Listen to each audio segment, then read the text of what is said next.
We're watching Boy Boy. I was sailing in the Caribbean recently and I noticed something really strange happening. You see, these fishing boats, they just keep exploding.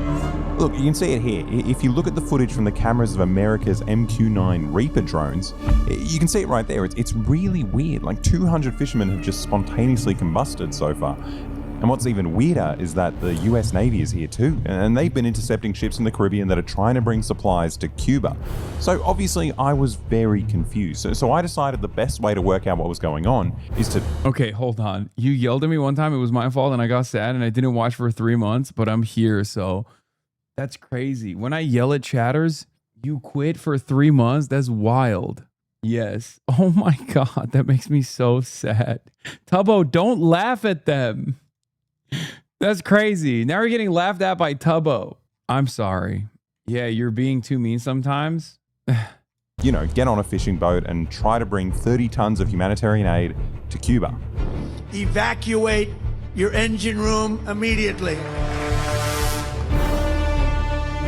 In one shot, blew up the engine room. The ship stopped.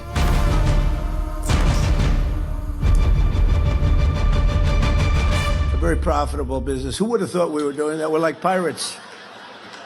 We're sort of like pirates. So funny.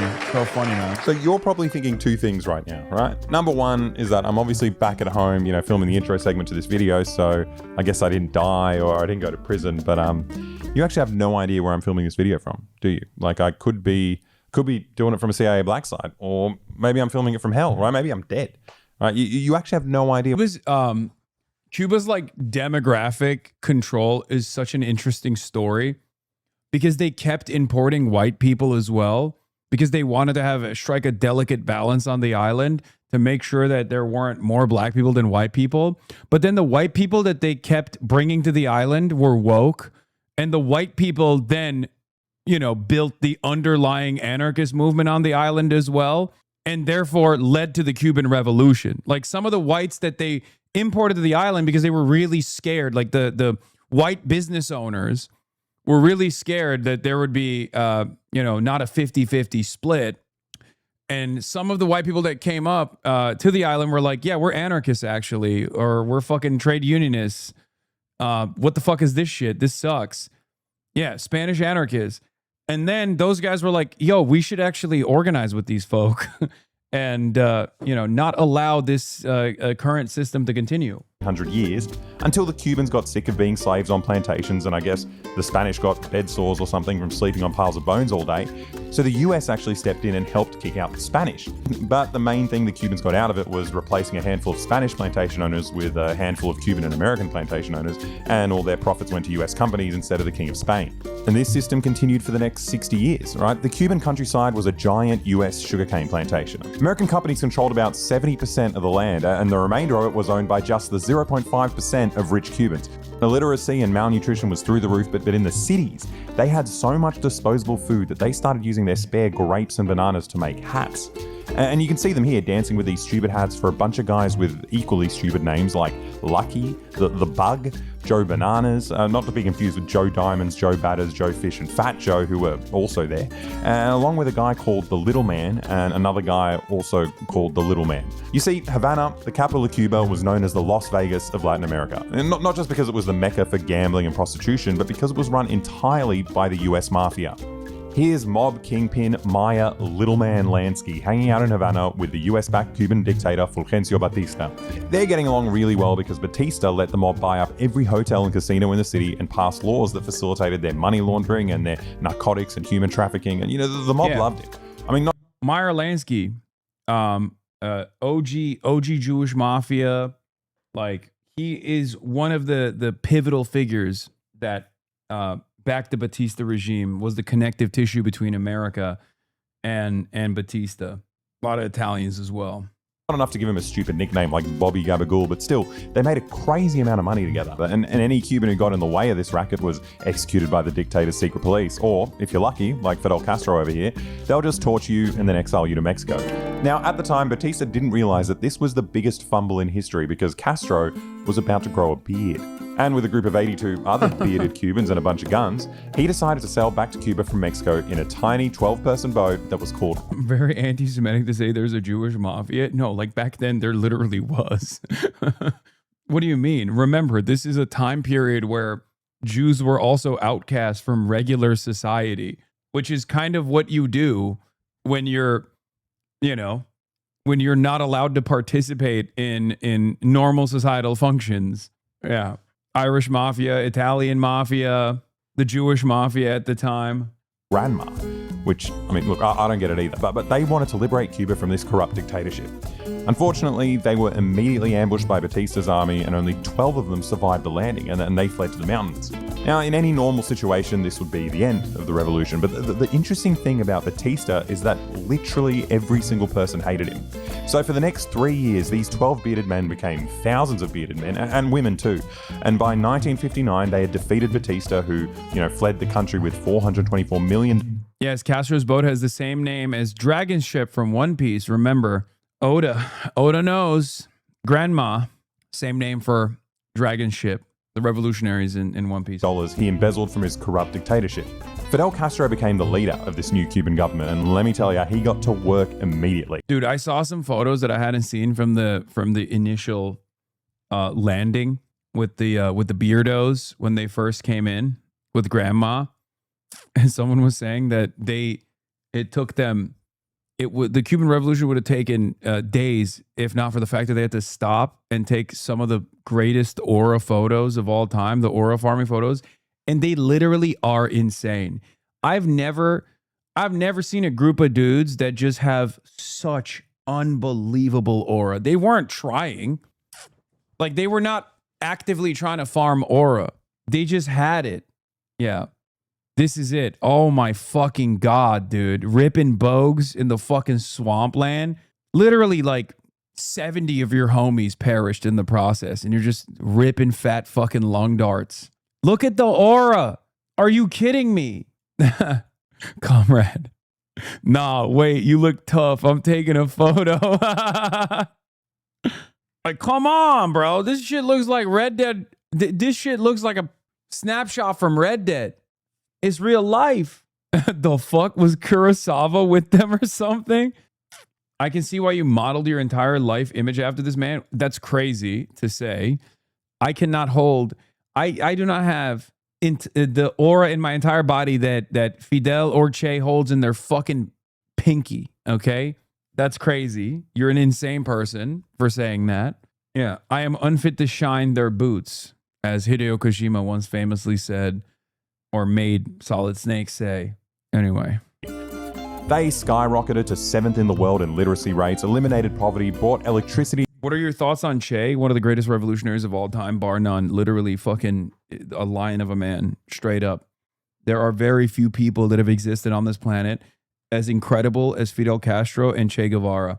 Very few people, straight up. Like, as close to perfect as you can be in every way, shape, and form.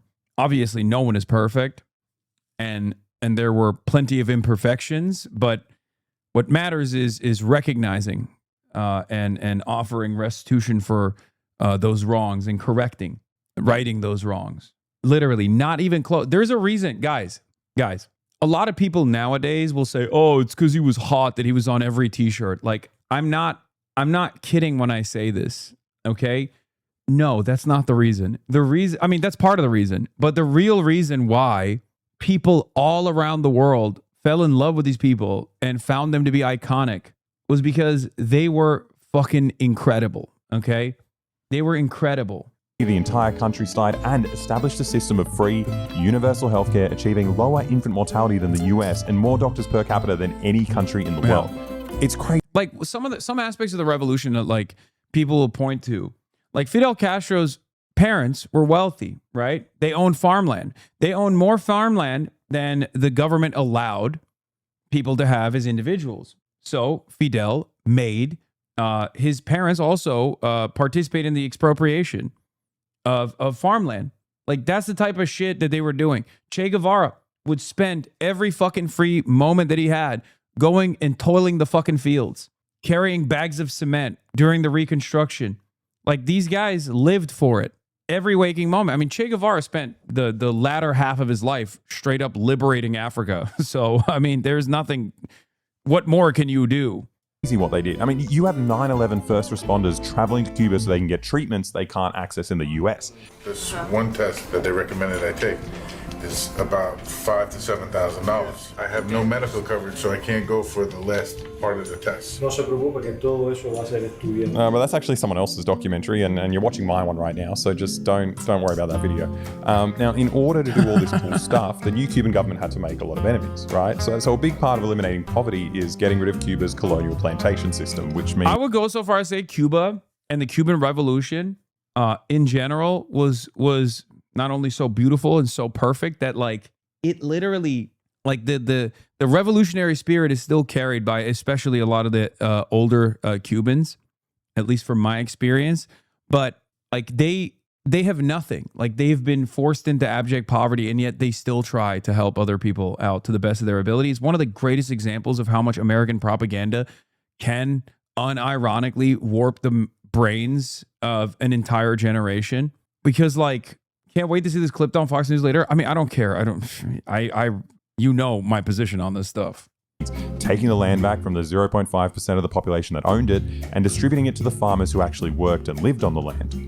Now, the Cuban government actually wanted to do it all by the book. You know, they didn't just take the land, they offered to buy the land off the, handful of plantation owners. But like every multinational business from Apple to Amazon to Google, they paid zero tax by cooking the books. They shift their profits around so they could claim they were running at a loss. And because the new government was doing it by the book, which was cooked, they offered these businesses the amount of money that the businesses themselves had reported for the past decade. Now, every country that owned Cuban businesses, from England to Spain to Switzerland, they accepted that they had a good run doing slave labor and lying about their profits, and the jig was up, and they took the money that was offered and signed the companies over to the new Cuban government.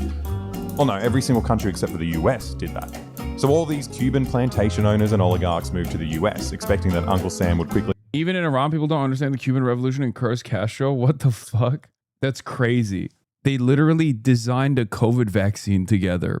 God, American propaganda is so unbelievably powerful. At the Pasteur Institute in Iran, they straight up designed the COVID vaccine. Cuba and Iran designed the COVID vaccine together because they were obviously kept out of the international, kept out of the getting the fucking vaccines from Western countries. We bombed that. We bombed that research institute, by the way, in the Operation Epstein Fury. Yeah. And also, I don't think people in Iran curse Castro that much because they were pro-Iranian revolution as well. They invade and topple the Cuban government, and they'd get their slaves back. So the CIA, the mafia, and Cuban exiles really gave it a good crack. They invaded Cuba 2 years later and lost, and then they did chemical warfare. Then they tried 573 different Looney Tunes style assassination attempts on Castro. They literally tried to make him smoke an exploding cigar at one point, but they never managed to kill the Cuban president. But look, I'm not saying that the dream team of Miami Cubans, the mafia, and the CIA are a group of bumbling idiots who can't get anything done, right? They did manage to kill the American president on their first try, which is very impressive, right? But that's a whole other story. The point is, the Cuban plantation owners never gave up. They just kept going. They did heaps of cool action movie style terrorist attacks against Cuba over the decades. They'd bomb passenger planes, they'd shoot bazookas at public theaters. Like they killed a bunch of people, they were busy guys. But unfortunately, after 70 years of living in Miami, like anyone who lives there, their brains had completely melted and they just don't have the same mojo anymore. Like, all they can do these days is, get on their knees and beg Trump to bomb them next after he's done with Iran. And when they're not doing that, they make the worst AI-generated reggaeton videos in the world. Hallucinating about a utopian US-controlled Cuba where they finally get their slaves back and, Havana has a McDonald's and a Walmart and a CBS, but somehow in their vision, the CBS isn't surrounded by fentanyl addicts like you usually get at a CBS in the USA. But whatever, it's really inspiring stuff, but unfortunately, as good as their AI videos are, the Cuban government is still in charge. But there is one thing that the US did that has drastically affected Cuba, right? And it's spelled out in this declassified government memorandum from 1960, which was only a few months after the Cuban Revolution. You see, the US knew that Castro was incredibly popular, so the only way they could actually get rid of him is to completely block the country off from the outside world, bringing about hunger, desperation, and eventually the overthrow of the government. So they introduced an embargo, which the US government called the most comprehensive set of economic sanctions that any country has ever had. And remember, the design of this embargo is supposed to be invisible. Donald Trump obviously gave the game away. Not that people give a shit anymore, but at the time, they wanted to have plausible deniability. Oh, it's communism's fault. It's communism that's keeping this island poor. And of course, they failed to do so for the longest time because the USSR was like, we got you. That's why, regardless of my criticisms of Khrushchev, I and feel as though the period of de-Stalinization might have actually unironically set the stage for the dissolution of the USSR. I will say Khrushchev was a bit of a lion for giving Cuba USSR nukes. Now, up until this point, the US controlled Cuba for 50 years, so they were obviously Cuba's biggest trading partner. But the issue isn't that suddenly US companies were banned from trading with Cuba. It's actually much, much bigger than that. See, any country or company anywhere in the world that does business with Cuba will also be sanctioned and blacklisted by the US.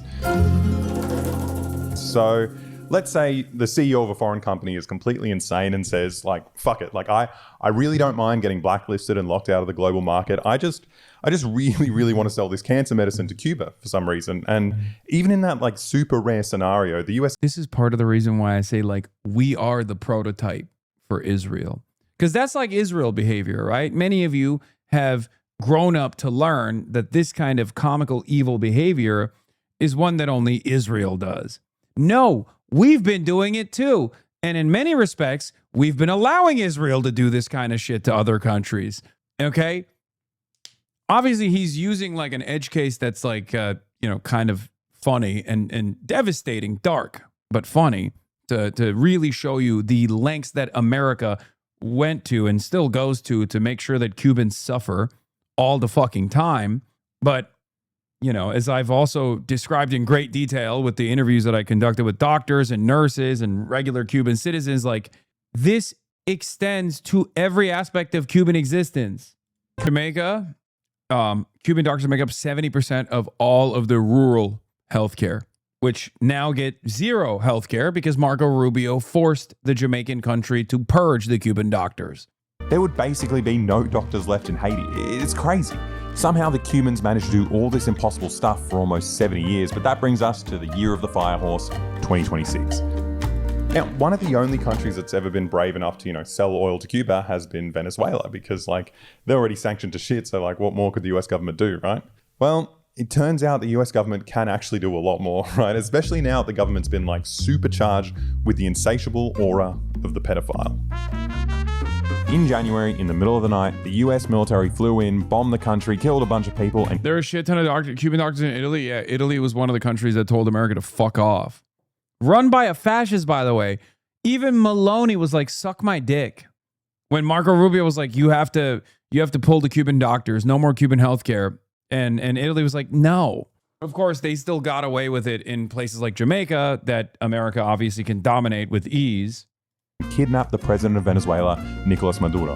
And they've been holding him in US prison for the past 6 months, claiming he's a drug trafficker next adventure. But Alex was actually too scared to do this one, right? Which, I don't really care, right? My best friend doesn't want to hang out with me. It's not like a big deal. I got heaps of other friends, actually. I got one other friend, Dan.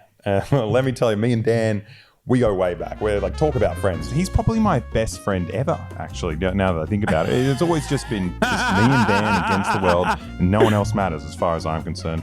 We go way back. You know those guys that go to South America? You know the guys I'm talking about? They got disgusting hair, 100 armbands. They can't stop telling you about how their ayahuasca trip freed them from all their worldly vices, but they're also inexplicably addicted to Cuban cigars now. It's true, though. He did. That's true. Alex did actually. By the way, on the boat with Alexa, there's an Italian union guy. Nice. Yeah, he was a little too worried.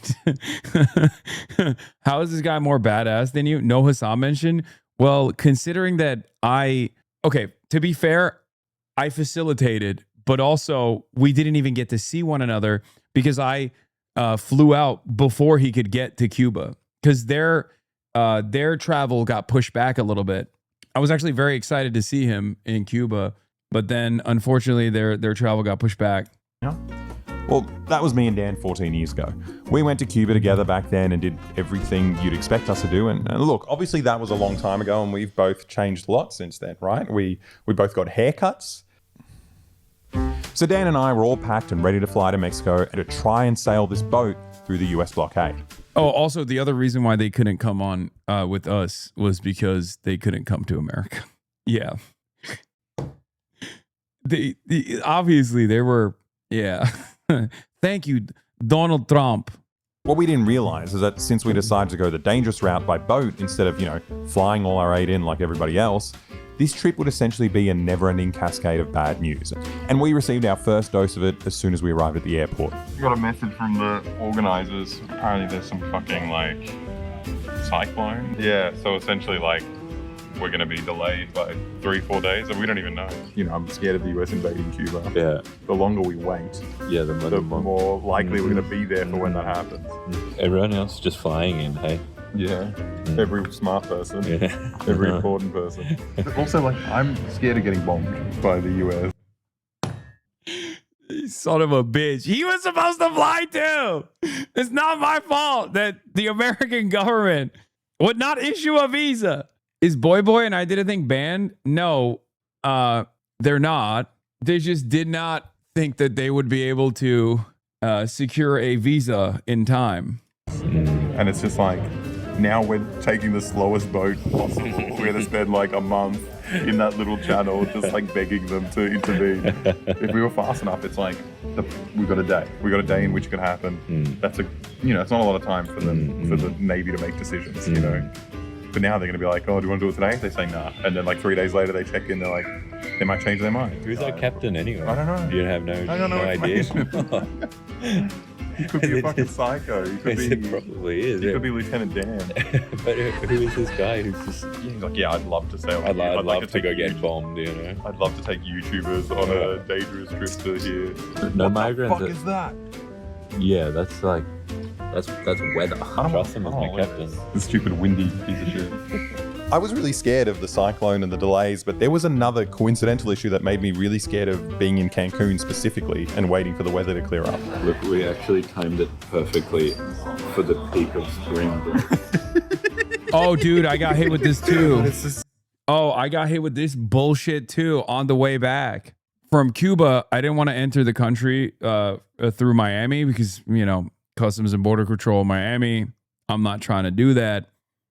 So I flew to Mexico, got intercepted by Mossad agent Nas Daly at the Havana airport. That was a crazy story. And then I flew to Mexico, and I flew from Mexico to Los Angeles. And that was a fucking nightmare because the Mexican airport in Cancun was filled to the motherfucking brims with spring breakers. So stupid. Yeah. We're gonna be the most disgusting men in the world. Intercepted by Mossad, what? Yes. You guys forgot about this? I told you this story already. I'm at the Havana airport, and it's not exactly I had a long ass story about the Havana airport, but whatever. I'm at the Havana airport. I'm at the fucking cafe, and someone starts yelling at me from afar with a phone in his hands filming. They're like, this guy's a terrorist. This guy's a terrorist. This guy's a terrorist. All this shit. Yeah, lo and behold, it was that fucking weirdo, the agent of Israel, Nas Daly. Did the Spring Breakers recognize you in Cancun? Yes, of course they recognized me in Cancun. Yeah, man, just a couple of 30-year-olds with 1,000 cameras. I feel like a married man who's concocted the most transparent lie I could think of. Sorry, babe, I gotta go do aid work. The children need me, man. What? Spring break for a week? Popular with 18 to 25-year-olds, that's us. We're gonna get arrested. Like, it's not our fault. I was trying to do aid. Well, we're on the plane now, so there's no turning back from our destiny of, being creeps in their mid-30s going to spring break. But whatever, that's a minor annoyance. We also had to fly a really stupid way to get there.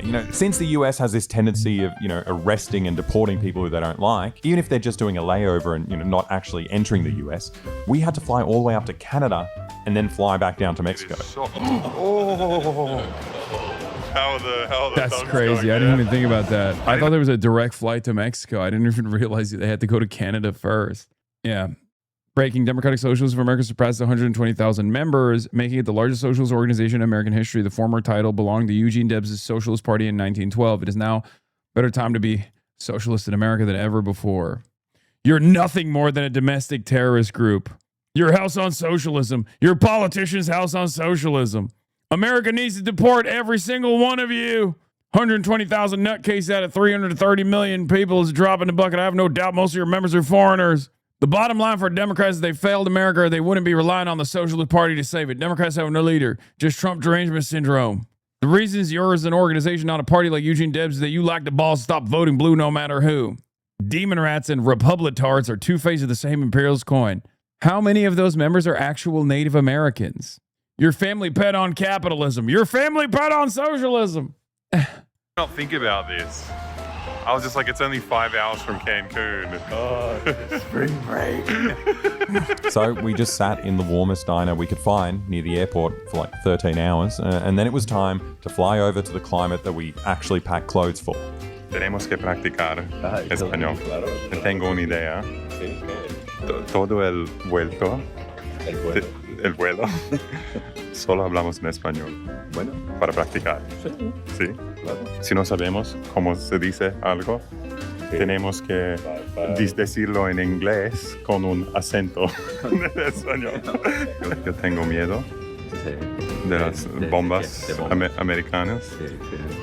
Necesito hacer caca en mis pantalones. Sí, es como se dice así. We finally touched down in Mexico and we had to make our way to this little island where our boats were leaving from. So far, Mexico's the best country I've ever seen. Live music on the ferry ride, it was bloody great.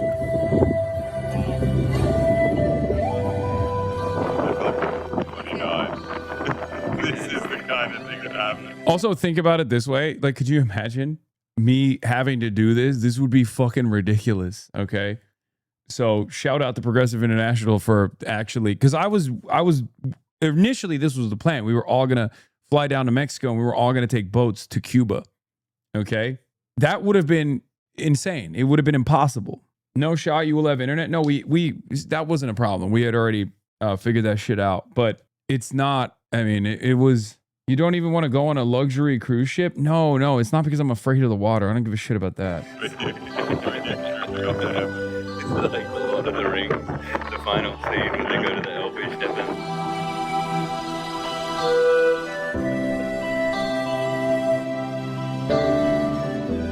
Be hearing this song when we get double tapped. I've never seen my own dad so clearly. This is what it's gonna be like. Floating up that way. You ascend into the heavens. So there we were. We're on the island and it was time to see the boats and meet our fellow sailors. We haven't slept in like 2 days. And there's something about being so severely jet lagged that like it doesn't feel real. Yeah. You know, and if we were doing something normal, it would feel surreal.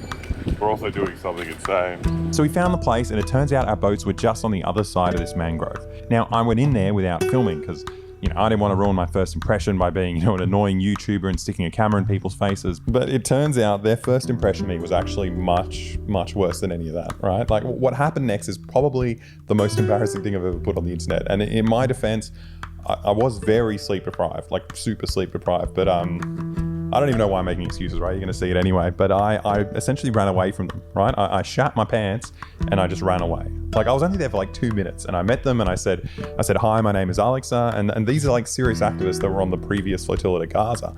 And they started telling me all this scary stuff, like about the likelihood of us getting bombed and how dangerous the conditions are in the sea right now. And I suddenly felt like this burning sensation in my stomach and I said I need to go poo, but then I disappeared for like 24 hours. And to be fair, I was actually pooing for a while. Like it was one of those like serious like shirt off poos, but that only accounted for like 15 minutes of my disappearance. The next 24 hours were mainly just me panicking and planning to go home. You okay? My stomach's fucked. It's so fucking bad. Whoa, what's going on there? I feel like an idiot. Did I come all this way, like, secretly knowing that I didn't want to do this thing? I feel like the dumbest guy in the world.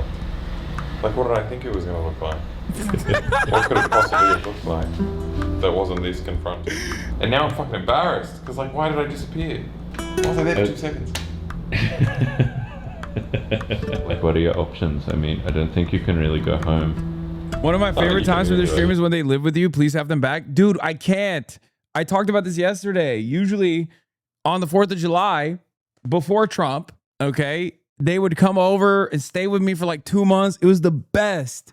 It was the best time, dude. It's the fucking best. I miss them so much. I'm going to go to Australia. I'm going to go in and see them. That's the thing. I can go home and just like learn that I'm not that guy. Like, No, I don't think you're gonna feel good doing that. I feel bad, but it's like, I could have died. Anything's better than that. Yeah, you really feel... Yeah, I'm like really scared. Yeah. Hours passed during this freak out. The organisers didn't know where I'd gone. Like, little did they know that I was just a kilometre away and it was just me staring into the void and apparently stimming, which is a brand new feature I didn't realise I had for the past 30 years. But this one I worked out what the problem was. Like, it's not the fact that I'm like a pampered YouTuber who pretends he cares about the world but, can't handle any risk to his comfortable middle-class life. You see, the problem was Dan. See, Dan is one of those very kind people, right? Like a really good friend that's gonna when they see their friend panicking, they try to comfort them, right? Like hear them out and give them space. But that's when I realized what I actually needed was like an asshole like Alex, right? Whenever I freak out while we're sneaking into a CIA base or laundering money, he's always been there to concoct the most sociopathically efficient way to bully me into doing something I'm terrified of. Hey, Alec. Hey, man. I am fucking shitting myself. I'm so scared. We went to go meet everybody, Alex, and Alexa just decided he needed to take a crap and ran off after. I literally ran away. No, I don't really want to do this anymore, guys. Yeah. Oh, actually, I just remembered I need to poo, and then they never see me again. It's exactly what you asked. No, it is exactly what I asked for, and now I'm thinking like, did I just secretly know the entire time that I didn't want to do this? Well, I was surprised. Like, why am I freaking out more than Alexa is? I was like, is this man fucking somebody love the open ocean? Why am I so fucking stupid? Well, Alexa, I think you know nothing about sailing, so don't try to understand it. Right? Yeah. Just let them. You're not going to magically solve all their sailing problems in like 5 minutes. They're like, wait, what if we tried this? It's just going to confuse you, and you're going to feel worse about it. Well, I feel really bad now, so I think that's what's happened. The woman who's like one of the organizers did the Gaza flotilla, and she's like, yeah, when we did that, it was like a 70% chance that we would die, and we all knew that. And this one, is more chill. And I'm just like, like how much more chill? I'm like with people who seem like their risk tolerance is so high. It's true. Like Dan. Well, Dan's like, yeah, they seem really nice and cool. Well, I think you need to remember, Alexa, that you are a YouTube content creator. Yeah. What would Mr. Beast do? Pay someone else to do it. Pay someone $1 million to do it with their hands tied behind their back. Yeah, fuck, I forgot I said that was meant to be helpful. I forgot he would do that. He ain't doing it. Sorry, Alexa, I really gotta poo as well. But that was my problem. I know, but that's what I gotta do now as well. Okay. Alright, well, good luck. Let me know what you decide to do. Okay, bye-bye. So the call obviously didn't help, and I immediately went back to being a fidgety little coward. I spent 2 minutes around legitimately selfless people who understand that their lives aren't more important than the lives of Palestinians and Cubans. Someone fill me in on why they can't come here. Because they're fucking Aussie radicals, dude. They've literally gone into a CIA base in Australia. Their point of contact in America is me. Like in the past, when they were getting visas, they would just bring my name up and say that they were going to stay at my house, which in the past would not be that big of a problem. At least at this point, like the North Korea stuff is one thing. The American government doesn't know about the North Korea stuff, even though they literally did go, but it's not on their passport. But so that's probably not going to get dinged when they're, getting looked at, especially because they wouldn't have been able to get visas in the past. But, yeah, imagine being like, yeah, we are, Australian commies who are going to come and stay at Hassan Piker's house. That would be really funny. The visa guy would be like, okay, you should come to America just so we can put you in prison. And, they're willing to put their money where their mouth is. And I was slowly realizing that I'm a bit of a phony and I'm terrified. Like, before I made any drastic decisions, I did decide to sleep on it, right? And honestly, a decent part of my panic could be attributed to the fact that I hadn't slept 50 hours because The next day was absolutely beautiful. I mean, look, the boats weren't in the best condition. The wood was rotten, the metal beams were snapped. We were essentially stranded, waiting for the weather to get better. And the third boat that we were meant to be on hadn't even arrived in the port yet. I mean, we weren't even sure if it existed, but everyone was just trying their best to deal with all these problems. And I discovered that it's surprisingly easy to distract yourself from your imminent death when you're busy trying to fix up a boat. For the next few days, we'd spend the daytime fixing up the boats and spend the nights having, little hoedowns. Honestly felt like I was living through the kind of thing that a middle-aged woman would fantasize about when... Maybe you can meet them in the UK. That's really funny, chatter. That's really funny. Oh, haha. Israel banned you from going to another country. Haha. Her husband forgets her anniversary. Just a ship full of sexy young adventurers in South America, just surrounded by socially conscious, ripped guys who they stare deep into your eyes and promise to take you far away to feed starving people and make love under the I saw Francesca stars. Hong. But still, for those few days, I was actually having a great time, right? Apart from when we sang all those sea shanties that, for some reason, they traditionally always focus on sailors dying horrible deaths on the ocean.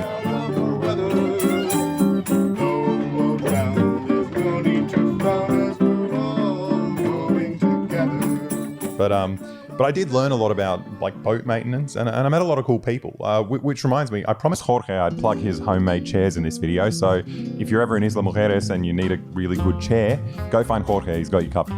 Anyway, as each day went past, I was getting a lot more comfortable. But more importantly, since a lot of these people had been on the previous flotilla to Gaza, like this guy playing the fiddle called Adnan, he let me know in detail what we were in for, and I was surprised. I spent the lead up to this trip freaking out about getting bombed by the US, but it turns out it's also pretty fucked if they don't kill you, right? Even just getting intercepted by the military is still a horrifying experience. Normally they intercept the boats with their elite marine units, but there were so many boats, so they didn't have enough of those elite forces, so they just called up reservists, and you could see that they were totally... they didn't know how to drive the boat, they couldn't figure out, they were throwing up, they were seasick, it's, once you first see that green laser dot on your chest and you know that it's an 18-year-old who's been raised from birth to think that you're some kind of threat and subhuman, honestly, there's a pretty decent chance they'll pull the trigger. Now, the interesting thing about Adnan is that, unlike everyone else who was sailing into the arms of the IDF, Adnan was simultaneously on a family vacation because he was on the boat with his younger brother as well. They demanded the passport when they intercepted him, and he said, I want to speak to a lawyer. Oh, yeah. And they punched him in the face. And when they loaded him on the prison bus, there's cells on the bus, so you're already locked up. And the four of the guys just jumped on him and just started hammering him. Holy shit. And they beat him until he fell to his knees and curled up in a fetal position, and they were kicking him. And I was there watching my brother get beat, and I couldn't do that. Yeah, what can you do? It was tough, man. Finally, I think we got into our cell. It was a relief to be in the cell, because you're okay, we're going to be left alone at least for a little while now, But the relief didn't last long. Now, this is where the psychological warfare started. We were totally disoriented. We hadn't slept for 24 hours, and we were just exhausted. Of course, I don't know what time it was in the morning. They undo the padlock. It's a big crossbar that they take off the door, so you hear the clunk, of the metal. We were made to kneel down, put our hands on our heads, and we didn't understand what was going on at all. So they've got dogs as well that they come in and they're ready to release on you. They've got their green sniper dots on your chest. Yeah, sometimes they would just come in and count you. Yeah. And it's you think somebody slipped away? Yeah, you guys ate each other. I don't know.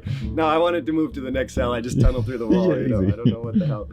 So they do this weird intimidation routine multiple times a night. You never know when it's coming, right? And it always ends with them counting you. But one time, he forgot how many people were in the cell afterwards. So they came in all shock and awe. Lights on, guns out, dogs in, everything, count us, blah, blah, blah.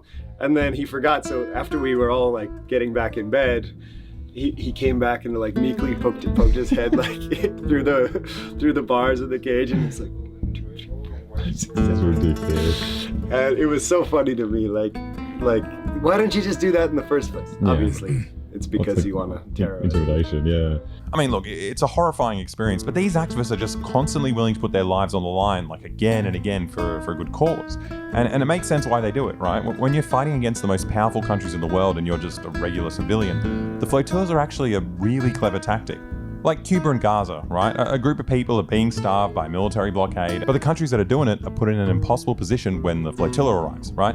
So either you let them through and you look weak and it inspires more people to try and break your blockade, or you kill them or imprison them, in which case you look like a monster because now you're harming civilians from other countries, not just, the brown people that you've so far been able to justify killing. For that reason, the authorities try to stop the flotilla at every step of the way before you set sail. Which is actually quite easy to do in the case of Cuba because the country's already sanctioned to shit, right? So if we want to get a boat for the flotilla, the company that rents or sells it to us and the insurance company that's covering the transaction and the voyage, they're immediately locked out of the international banking system because they're now doing business related to Cuba, right? And I don't know, no business is going to take that risk. So that's why our boats kind of suck, right? Like we either had to salvage like an old shit boat or pay a business an exorbitant amount of money to, make up for the fact that, their company will practically cease to exist after they do business with us. And we got a taste of that bureaucratic issue while we were fixing up these ships and the ship that... The freest of markets. Yeah. Classic free market. The freer the markets, the freer the people. We were meant to be on never arrived, right? It turns out all this pressure from the US and their sanctions... Hey, Son, sorry if this is a bad time, but I'm in the market for streamer memorabilia for my personal archive. Let me know if you are selling your chair anytime soon. I pay competitively. DM me. I just remember when you scream ACAB, that includes that thick-ass bunny from Zootopia. When was the last time you went on a train? Wait, username Herman Smeller? Oh my God. Oh my God, I didn't even realize his name is... You are not touching Hermie, okay? You psycho. You nasty pervert. You want to smell the Hermie. You want to smell my Hermie. That's crazy. What's even crazier is I forgot that I promised I would hang out with my mom. So I have to end it actually on a straight up half day moment here because she just texted me and said, "What time are you coming to pick me up?" But I will finish this video for sure. 2026 Hassan moment. Oh my God, bro. The last 2 days I've done like 9 hours. The fuck do you want? You wanted biceps? You got biceps. You wanted fucking, you wanted 8 hour... You wanted 8 hour streams? You got 8 hour streams. It's a Sunday. What are you doing together? Oh, none of your business. That's crazy. That's a crazy question. None of your business, dude. Bro calling off once Mexico starts. Sus. Yeah, we're going to watch the Mexico game. Okay? That's what we're going to do. Viva Mexico! Anyway, game delayed for an hour. Oh shit, I got an extra hour then. No, I'm kidding. No, we're not. It's not the Mexico game. Game is delayed. Anyway. Love you guys, and I will see you tomorrow.